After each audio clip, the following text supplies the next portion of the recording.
بہکاوے drama میں finally ظالموں کو ان کے ظلم کی سزا اور مظلوموں کو ان کے صبر کا صلہ ملنے والا ہے۔ زینت نیلم کو خوش ہو کے بتاتی ہے کہ ڈاکٹر صاحبہ کے گھر آج دعوت ہے، جبکہ ان کا کک کچھ دن کے لیے چھٹی پر ہے، تو دعوت کا کھانا بنانے کے لیے ڈاکٹر صاحبہ نے مجھے اپنے گھر بلایا ہے، اور وہ یہ بھی کہہ رہی تھی کہ میں نے تمہارے لیے کچھ سوچ رکھا ہے، لیکن اس کا فیصلہ میں آج کی دعوت کا کھانا کھانے کے بعد کروں گی۔ جس پہ نیلم تو بہت خوش ہوتی ہے اور زینت سے کہتی ہے کہ مجھے تو لگتا ہے کہ تمہیں تمہارے صبر کا پھل ملنے والا ہے۔ زینت بھی پر امید ہوتی ہے، ڈاکٹر صاحبہ کے گھر جاتی ہے تو دل و جان سے کھانا بناتی ہے، اور اس قدر لذیذ کھانا بنتا ہے کہ مہمان انگلیاں چاٹتے رہ جاتے ہیں، اور ڈاکٹر صاحبہ سے کہتے ہیں کہ ہم نے بڑے سے بڑے ہوٹل کا کھانا کھایا ہے، لیکن اتنا لذیذ کھانا تو میرے خیال سے ہم نے زندگی میں کبھی نہیں کھایا۔ ڈاکٹر تو اسی وقت کچن میں جاتی ہے اور زینت کو بتاتی ہے کہ بھائی مجھے تو پتا ہی نہیں تھا کہ تم اتنی ہنرمند ہو، میری سب دوستیں تمہارے کھانے کی دل کھول کے تعریفیں کر رہی ہیں۔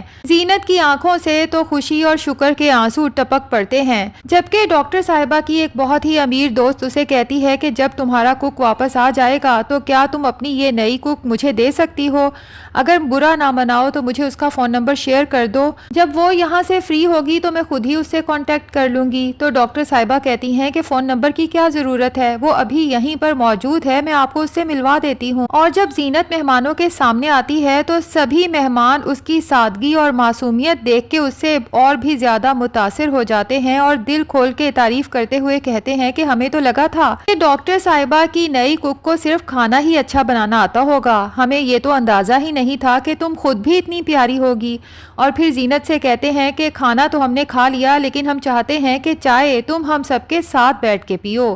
اور تو اور ڈاکٹر صاحبہ کی ساس زینت کو اپنے پاس صوفے پہ بٹھاتی ہیں، اس کا ماتھا چومتی ہیں اتنا مزے کا کھانا بنانے کے لیے، اور اسے اپنی بیٹی ہی بنا لیتی ہیں۔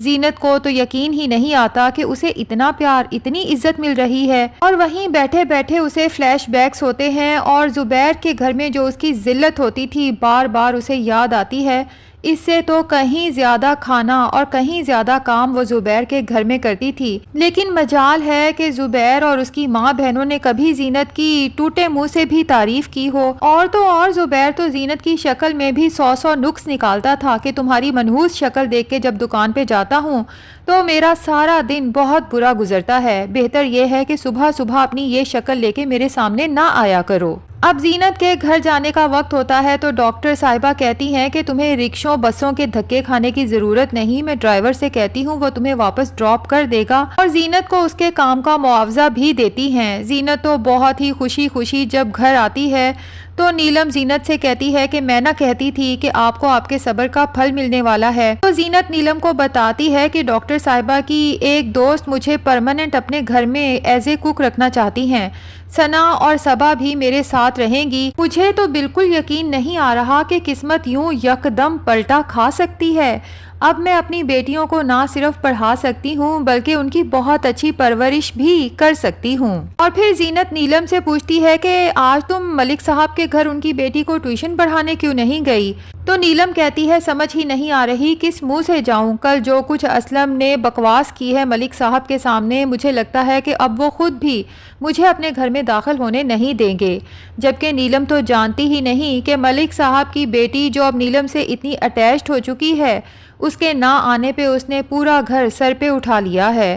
ملک صاحب اور اس کی بیگم دونوں ہی بہت پریشان ہیں، کیونکہ بڑی مشکل سے بہت عرصے بعد نیلم کی وجہ سے تو ان کی بیٹی زندگی کی طرف واپس آئی تھی، جو کسی ایکسیڈنٹ کی وجہ سے ویل چیئر پہ آ گئی تھی اور زندگی سے جیسے روٹ گئی تھی، لیکن نیلم کے ہمت دلانے پہ نہ صرف بچی نے اپنی پڑھائی شروع کر دی تھی بلکہ اب پوری کوشش کرتی تھی کہ پھر سے اپنے پاؤں پہ کھڑی ہو سکے۔ اب وہ بچی کھانا نہیں کھاتی تو ملک صاحب بہت پریشان ہو جاتے ہیں۔ بچی کی تو ایک ہی ضد ہے کہ جب تک نیلم باجی نہیں آئیں گی میں تب تک کھانے کو ہاتھ بھی نہیں لگاؤں گی۔ تو ملک صاحب اپنی گڑیا سے وعدہ کرتے ہیں کہ اپنے بابا کے ہاتھ سے کھانا کھا لو، اور میں وعدہ کرتا ہوں کہ میں آپ کی ٹیچر کو آج ہی لے کے آؤں گا۔ اب لگتا تو یہی ہے کہ ملک صاحب جب نیلم سے رابطہ کریں گے اور نہ آنے کی وجہ پوچھیں گے تو نیلم اسلم کے بارے میں ملک صاحب کو سب سچ بتا دے گی کہ وہ کس طرح نیلم کی بہن زینت کو بلیک میل کر رہا ہے اور اس کا گھر بھی خراب کر چکا ہے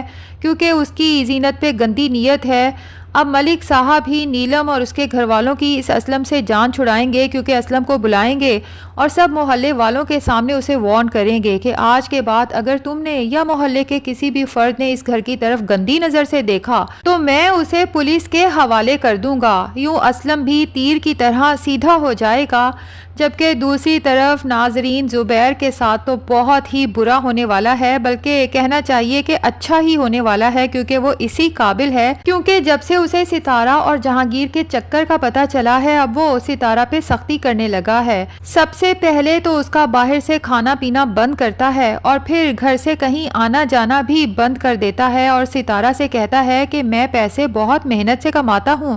درختوں سے توڑ کے نہیں لاتا جو تم روز روز باہر کے کھانے کھاتی ہو، اور میری ماں بہنیں سارا دن بھوکی بیٹھی رہتی ہیں، تمہیں کچھ احساس ہے یا نہیں؟ میرا خود باہر کے کھانے کھا کھا کے پیٹ خراب رہنے لگا ہے، آج کے بعد گھر کا کھانا تم بناؤ گی اور سب سے پہلے میری ماں کو کھلاؤ گی، اور باقی گھر کی صفائی ستھرائی بھی تم ہی دیکھو گی، میرے کپڑے خاص طور پہ دھلے ہونے چاہیے، استری کر کے میری الماری میں ہینگ ہونے چاہیے۔ ستارہ کو تو سمجھ آ جاتی ہے کہ اب یہ سب گھر والے مل کے ستارہ کو بھی دوسری زینت بنانا چاہتے ہیں، لیکن انہیں نہیں پتا کہ یہ ستارہ ہے، زینت کبھی نہیں بن سکتی۔ تبھی رات کی تاریکی میں جب جہانگیر سے ملتی ہے تو اسے کہتی ہے کہ میرے خیال سے اب ہمیں گھر چھوڑ کے بھاگ جانا چاہیے، جس پہ جہانگیر ستارہ سے کہتا ہے کہ بالکل ٹھیک کہتی ہو، بہت اچھا موقع ہے، کیونکہ آج شاہانہ بھی اپنی تمام جولری یہیں لے آئی ہے اپنی ماں کے لاک اپ میں رکھنے کے لیے، اور زبیر نے بھی اپنی دکان پہ نیا مال ڈلوانے کے لیے جو رقم نکلوائی ہے وہ ابھی تک اس کی الماری میں پڑی ہے۔ اگر ہم نے ایک بھی دن مزید ضائع کیا تو کل تک زبیر اس رقم سے اپنی دکان میں نیا مال ڈلوا لے گا،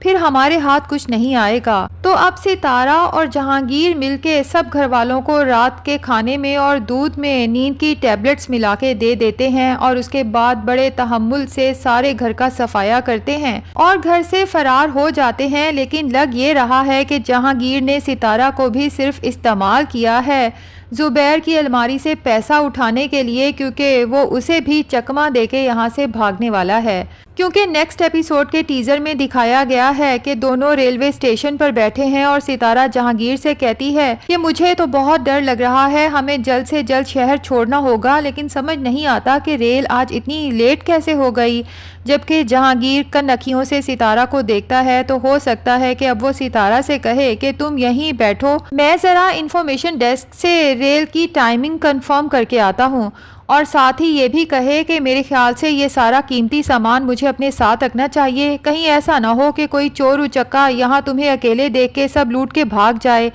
ستارہ جو جہانگیر پہ آنکھیں بند کر کے یقین کرتی ہے، لیکن اسے یہ نہیں پتا کہ جہانگیر تو پہلے بھی بہت سی لڑکیوں کو اسی طرح چکمہ دے کے فرار ہو چکا ہے، تو جہانگیر ستارہ کو بھی یہیں اسٹیشن پہ چھوڑ کے فرار ہونے والا ہے۔ تو ناظرین کیا خیال ہے، کیا جہانگیر ستارہ کو دھوکہ دینے والا ہے یا پھر اسے اپنے ساتھ رکھے گا؟